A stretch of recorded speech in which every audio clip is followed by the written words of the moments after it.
Welcome in to What's Up Bowls. The subs are back in here. Gilbert, the Chargers beat the Eagles 2019 in overtime. And one more thing here, we're now 3-0 as the sub-ins. Just letting the people know Yeah, that yeah, we do pretty good when we have to sub in for Fernando and Dan. But a big win here for the Chargers. They're 9-4. Their playoff percentage now to make the playoffs goes up to 78%. Big win for them. Just give me your takeaways here from this. It was a very sloppy game, but the Chargers come out on top. I feel like the defense was the big thing here, the big difference in this game for yeah, both teams. yeah. Let me know if it gets a little noisy out here in the press box of SoFi Stadium, but I think it's Well, okay right now. And look, I get it. I don't want to be here. I'd rather have Fernando and Dan host What's Up Boats. They make the yep, show a lot more livelier than I do. But I'll say this: on a day where Philip Rivers is talking about coming back to play football, why can't I come back to talk about the Chargers? Why can't I yep. be back at my former beat asking Derwin James about Philip Rivers? So, with that being said, yeah, what a big time victory for the Chargers, and it's interesting because that game could have gone so many ways, and I'll give you the behind the scenes as a writer. I'm like writing a story about them potentially losing and having to, have like this duel with Philip Rivers for the seventh seed, but then they won, and it's all like, oh crap, they're actually still in the race for the AFC West. They could still maybe catch up to the Broncos 4 games ago. So that was a big time performance that kind of just boosted this team's playoff chances. And not just that, Victor. I honestly think the story is when the game is ugly, when it's just like you're being counted out, you got injuries left and right, you got one good hand, you're one good hand for Philip Rivers, and you have a lead, and then you go into overtime, and here comes Cam Hart, speaking about hands, reaching out and getting that tip pass for Tony Jefferson, a San Diego native, that ageless wonder Tony Jefferson, overtime seals the victory. So to me, man, every time we count out the Chargers because injuries occur, all these big bad injuries, it's football, injuries occur, they tend to have an answer. And one more note before I know I like to go on tangents. When the Eagles win in ugly fashion, there's a lot of crying. Oh, where's the football? What can I get? What can I get mine? What can I be involved with the Chargers? People are excited. They won the game. Is a lively locker room. Nobody gives a hoot about how they win. Nobody cares about style points, and that's why they brought in Jim Harbaugh, because they win games regardless of how it looks on the field. Yeah, you have Delta Shark 3 says Chargers are now 3-0 in primetime games when Gilberto attends. So Come there you on. go. I don't know where that curse has gone now, Gilbert. Shout out to Dad. I'm sure he's somewhere screaming here. You're still a curse, Gilberto. I don't know, Um, man. 3-0 is a good record. He might be liking me now. You might be friends yeah. out of nowhere. Yeah, and I have to give the defense a lot of props here. You force 4 interceptions.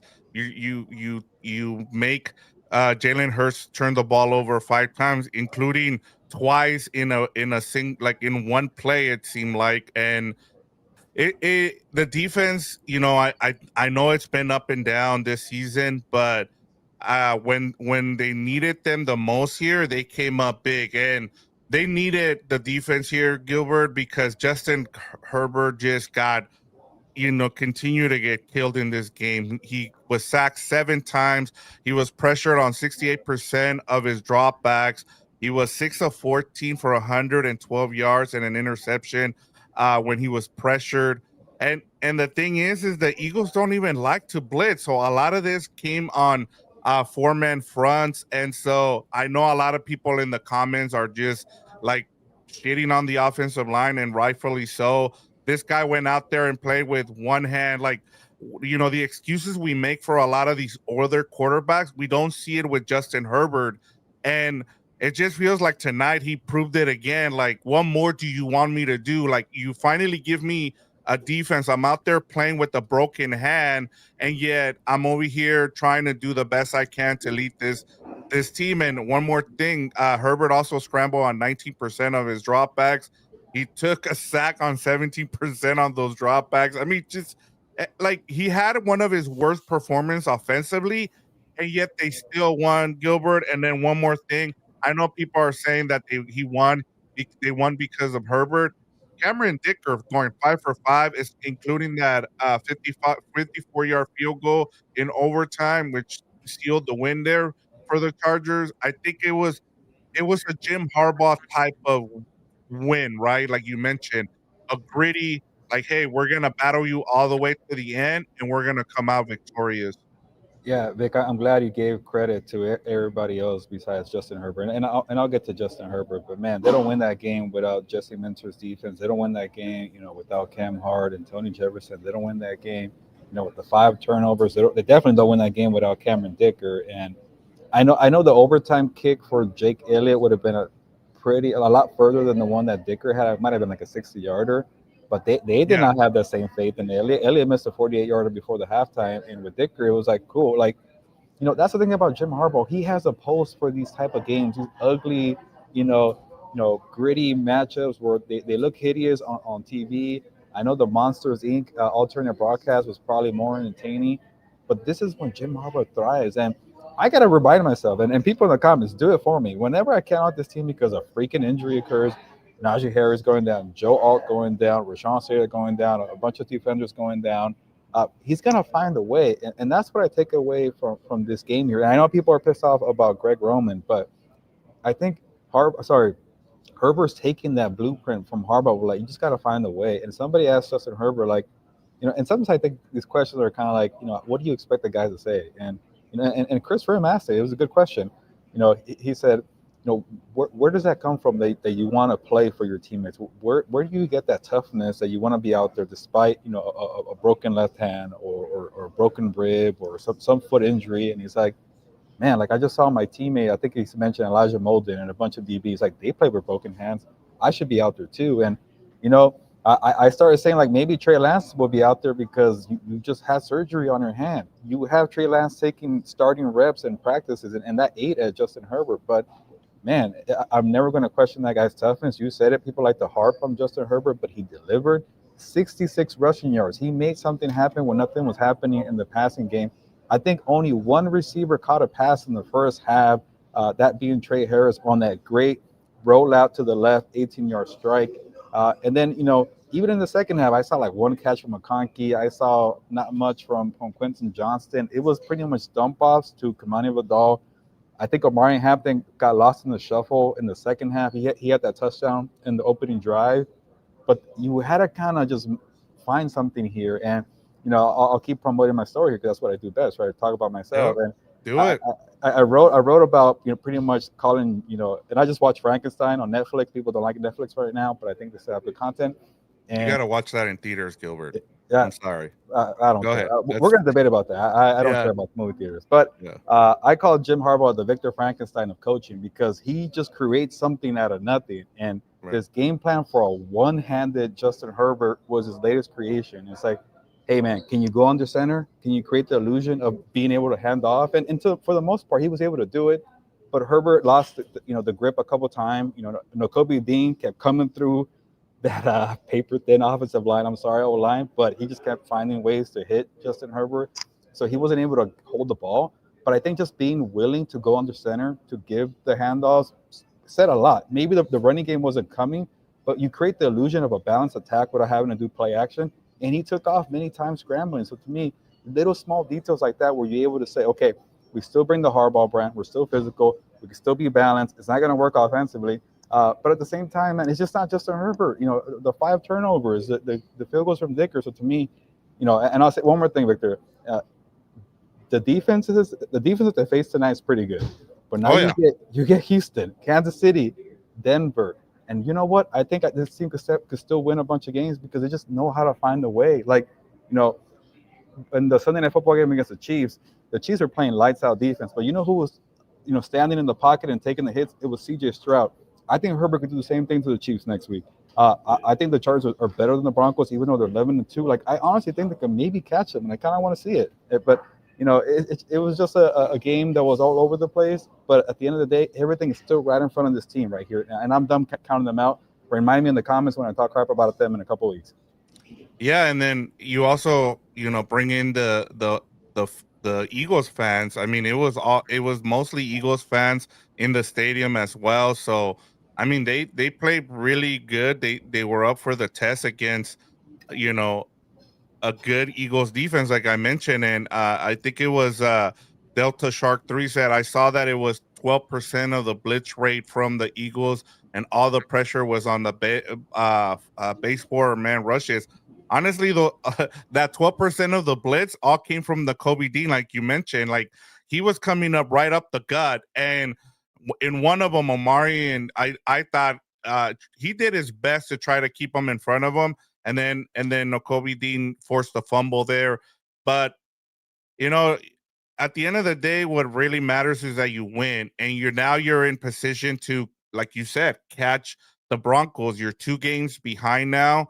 You play them one more time. If you can beat them, you have the tiebreaker there because you will have swept them. And the And Broncos play so, the Packers, and they have a difficult. They play the Chiefs again. They could lose one more yes, game.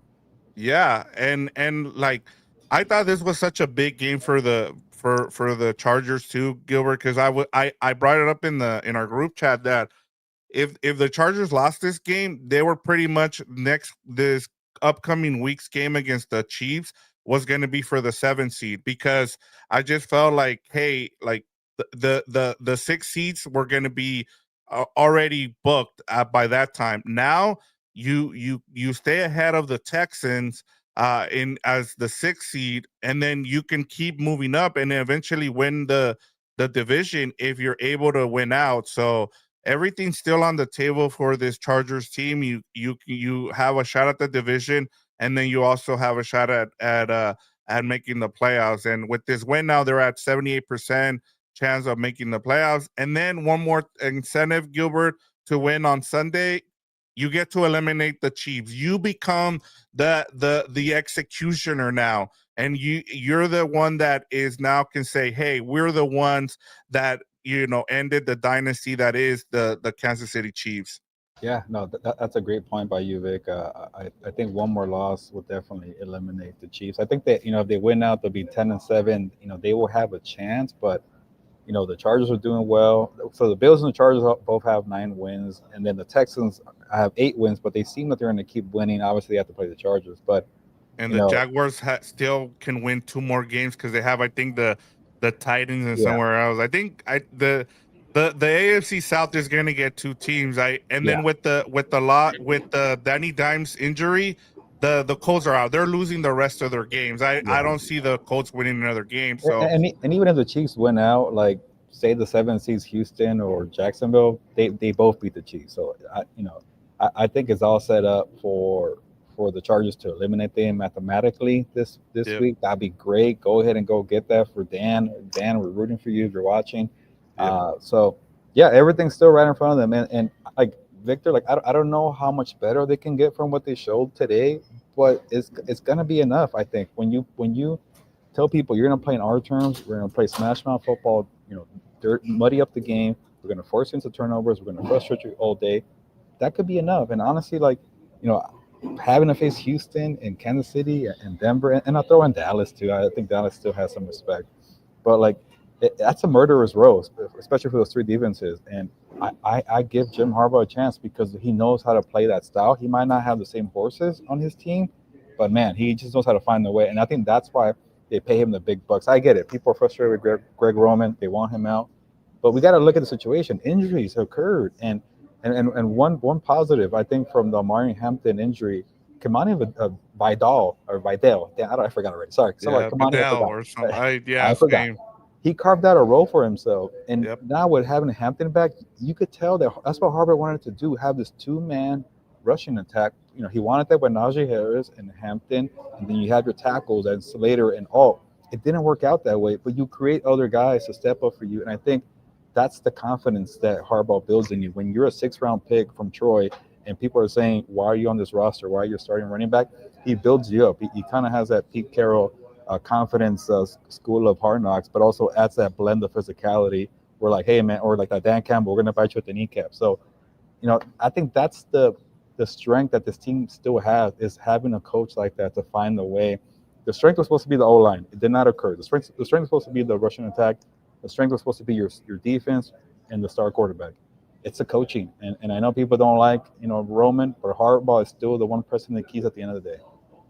Yeah, and I mean they just continue to win. I mean they're 5-0 in primetime games, as we mentioned as well, and so they and as you mentioned also, like, it's a murderer's row to finish the season, but it's gonna get you prime for what you're gonna see in the playoffs. So you might as well get through December here with Jim Harbaugh as your coach and being your leader, and you're in good shape. But like I said, like, I think it just the next couple games here, the next 4 games is gonna tell us a lot about where this Chargers team is headed. Whether they win the division or they just make it into the playoffs. They're gonna be battle tested. And I wanted to bring something else up. In terms of what we saw this week, and we'll get into it tomorrow for our week 14 takeaways. But have you seen the difference in the last 2 weeks, at least for myself, is the physicality from a lot of these teams, right? You see the Texans and Chiefs yesterday. You see it today, Chicago and the Packers. Like, if you're gonna win the Super Bowl this year, you better have physicality on both offense and defense, especially on defense. Both of these teams tonight showed you, like, hey, like, there's great football out there in terms of hitting, and you better bring it, because if you slip up and you can't stay with the other team's physicality, you're gonna get beat. And I thought the Chargers proved a lot to me. Like you said, even with them being injured, I I saw a lot of the physicality on both sides. I know the offense of line didn't perform as well as you wanted to, but they still ran the ball. Like, you had Justin Herbert was the leader in rushing yards, but you still got good rushes there from Bedall, and also from Amari Napton. So as long as you continue to run the ball and you eat up some of that clock, like, the first half looked like it flew by, because both teams were just out there, just running around and just hitting people. And so, like, the fact that the Chargers came away with this win with all that physicality we saw out there on the field, Gilbert, I thought it shows a lot. Yeah, well, besides the final 2 minutes of the first half, when Yes, I Jalen know. Hurts had the double turnover on one Yeah. play, and then the three turnovers on one play, like that was chaotic. And I think what was it? I think Herbert lost the ball, and Jake Elliott missed the field goal at the end of the first half. That one took forever, but yeah, before that it was kind of flying by. And I'm glad the way you kind of set the scene for the AFC landscape, or even in the NFL in general. Like, you better have a physical defense, and that's going to be the key to going far in the playoffs. And yeah, I even remember the ugly game between Philadelphia and Green Bay on Monday night. That was physical football, yeah. And Chicago and Green Bay, and Houston and Kansas City, and I'm actually really enjoying that type of football. And again, I know the Chargers are hurt, but that's their DNA. That's at their core. That's what they do. They like to play that kind of game. And let's talk about the AFC before we get to some of these comments here. Like, I know the Chargers have kind of a mix of a young roster with some experience, but like, Harbaugh has been into a Super Bowl. Justin Herbert has been in a couple playoff games, and he's pretty seasoned.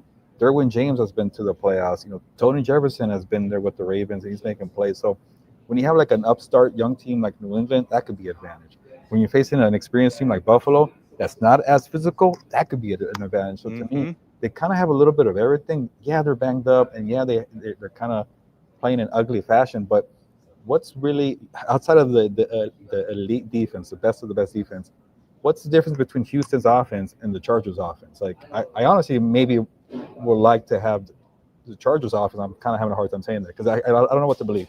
But seeing the way Stroud just kind of kept taking hits and hits, just making a few plays, that's what the Chargers did. Like, you're playing complementary football, and to me, whatever it becomes like a Houston, Chargers ABC title game from the wild cards or whatever positions they get there. Like, I think it's going to be that blend of physicality and good coaching, and then doing enough offensively to go far. Yeah, and I was the reason I brought up and I'm glad you brought up the rest of the AFC, because you know we kept talking about, and I know you brought it up, and I know why you do it, because you're poking at Dan. But I know we gave Herbert a lot of grief for how he performed against the Texans. But you look at the stat lines, Gilbert, for Mahomes, for Allen, and since that Herbert game, their lines are worse, and we haven't even said anything Good point. about the fact that both of those quarterbacks play like crap against that Texans defense. So it just tells you sometimes that look, we get fixated on the quarterback and giving all the blame to them, but at the same time, we have to look at the other side and see, hey, this defense is performing really well. And I'm getting to the point now, Gilbert, that we need to start. You brought it up a couple of weeks ago in terms of like, hey, this might be the year that the defense, one of those defense elite defenses, just puts the team on their back and just wins the Super Bowl this year. And as you said, I would not be surprised if this, and I'm really looking forward to that Texans Chargers game because I want to see where the Chargers are at because that's going to tell me a lot. But I also wouldn't be surprised if that is the AFC Championship game, just because those two teams just excel in terms of the physicality. They're well coached and they have dudes on both sides and even special teams where their kicker can win you games as well. Whether you're talking about Dicker or you're talking about I have him on my fantasy Fairbairn. So like you're gonna be able to win games because you're good at all three faces of football. Yeah, and like you mentioned, like that murderous role that they have for the final month, like having to go with Houston, Kansas City, and Denver, like is that much harder than having to face like the Steelers on the road in the wild card or Jacksonville on the road in the wild card? I know Jackson was kind of the house of horrors there. Maybe I shouldn't bring that one up, but like what they're about to face, and starting with tonight, we can't overlook this Eagles game. They're No, just as physical. I know they kind of been reeling with the 3-game losing streak, and then I see somebody in the comments for the Cowboys. Yeah, don't forget about those Cowboys, Fernando's Cowboys. But it's a like they could score points. Like that could be a different test for this team. So to me, right. maybe it's kind of a strange blessing where you kind of face the toughest slate to end the year, and I know Indy has a tough one. Some of the teams have some tough one, but it doesn't get much harder than or more physical than the one the Chargers have. But yeah, I sound like a broken record. I'm not going to count this team out anymore, or maybe I should because I picked the Eagles today, and maybe Same. that's what it comes. Pick against the Chargers, come to the primetime game, Yep. and it works out. But Victor, you want to acknowledge some of these comments here and to Yeah, I end the mean, show? Go ahead. as always, Jorge Rodriguez is up in here, letting us know. He was asking, is this the best Monday night game of the year? He says he thinks so. I don't know about that. In terms of like, if you're just a football guy, I would say so. But it's just like one of my pet peeves this year has been that a lot of these primetime games haven't been good, but the last 2 weeks, I got to shut my mouth because the Yeah. last 2 weeks have been pretty good. Yeah, I just can't get over how ugly the first 3 quarters were. It was very dramatic in the fourth and overtime. We hadn't even brought this up. I can't believe there was a neutral zone infraction from the Chargers to give new life to Philadelphia. Like, people are probably going to lose their minds if the Chargers Yeah. lost that game on that play. But so much occurred from the Saquon Barkley touchdown to the kicker field goal.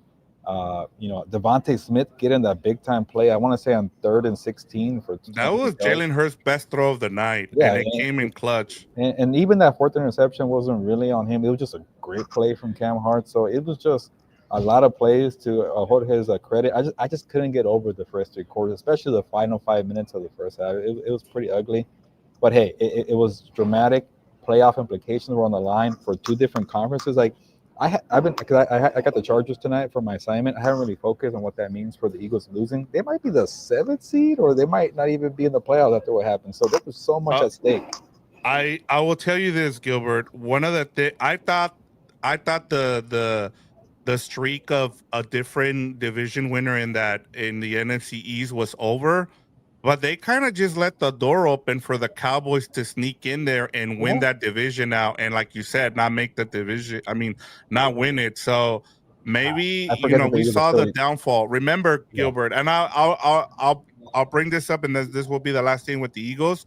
Remember that the 2 years ago when they went on that landslide, they were gonna win that division by like 5 games, and all of a sudden the Cowboys snuck in and won that division. So it's yeah. just something to keep in mind as we finish out the last 4 games of the season there in the NFC. Yeah, I just looked at the NFC playoff picture. I totally forgot that they're still leading the NFC East. Like, if say they weren't in that position, they would have been probably outside the playoff picture, because they're in the crappy division right now.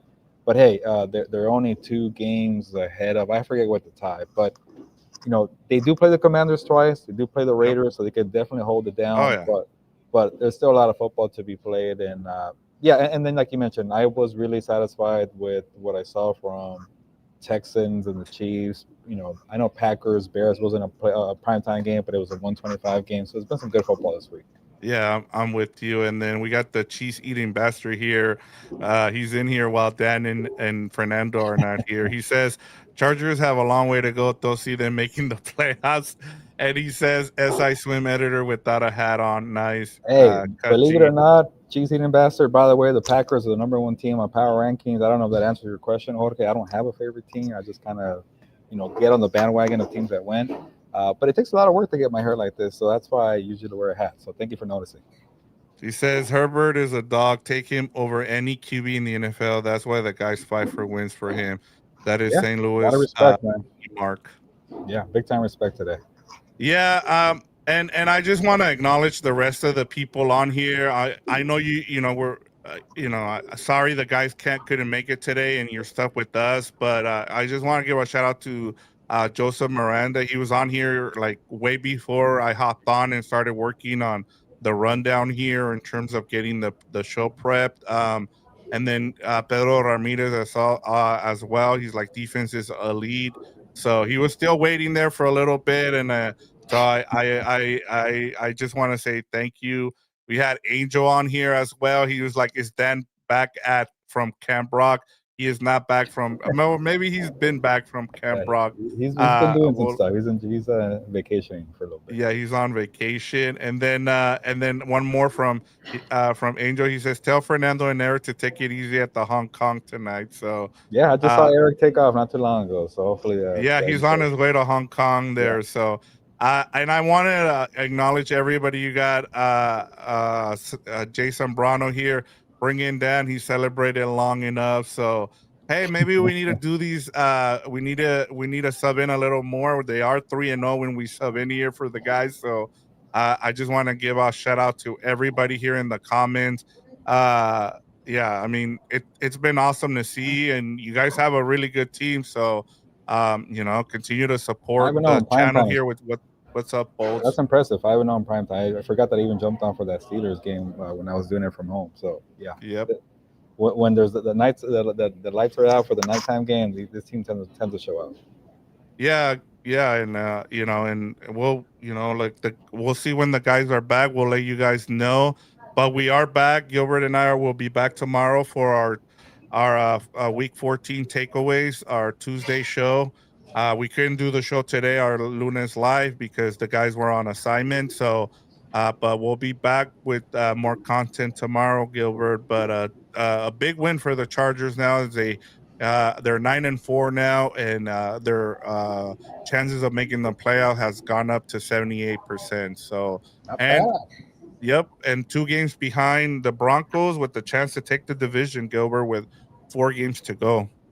Yeah, I can't believe I wrote 400 or 500 words about if the Chargers were to lose that game, how the 7th seed is going to come down to one-handed Herbert and 44-year-old Philip Rivers. Like, I can't believe that was a point in time Yeah. when there was a neutral zone infraction and they're probably going to blow that game. And no, and now they're here. We're talking about them winning the AFC West and going far in the playoffs. That's how things really change in the NFL. So, wild game here, Vic. Yeah, it's a week-to-week league, as they say. So, all right, Gilbert, go ahead. And we did a good 30 minutes here. The people stayed till 10:20 to make sure that we gave them some analysis here. I hope we did a good job. Like, hey, we're just usually you from the subs, you just get the TV out and you show a movie and you're good to go. But we wanted to make sure that we did the what's up, Bolts and Fernando and Dan Proud here. So we wanted to give you guys a little bit different. I'm sure you guys Dan will be back to yelling at the clouds and letting you guys know how much he hates this offensive line. And how much they've killed the what is he, the Thunder, the son of Thunder. And so yeah, can't wait for you guys to get Dan and Fernando back. But hey, hopefully you guys liked us enough to stay, and we had enough people on here. So yeah, Gilbert, let's get out of here. Yeah. You got to get home. You got to leave SoFi. You got to do hopefully you don't run into the issue that Fernando ran into a couple of weeks back. Get home safely, please. And one note from the Justin Herbert press conference, he said, when asked, how did the broken hand feel? He said it hurt because it's broken. So there you go, hard hitting Right. questions there. But Yeah, I don't know if you saw Gilbert, but he did not want to give the interview to Laura Rutledge of ESPN. I He didn't see. just wanted to find somebody, and then he was really short with her. He did not want to say anything. And I got one more thing. Let me give you one more thing from what yeah, I'm glad you brought that up because I totally forgot about it. What Jim Harbaugh said. He said he put this win in the conversation with the birth of his Oh yeah, children and his marriage, Gilbert. So there you go. That's yeah. how big this win was for And Jim then Harbaugh. Herbert was obviously asked about this being up there with the birth of one of his kids, and he's like, he likes football, so can we stop getting into this stuff? So I like keeping it honest, Herbert, and not messing around. So he's a tough guy, tough SOB. But on that note, nos vamos pues 5-0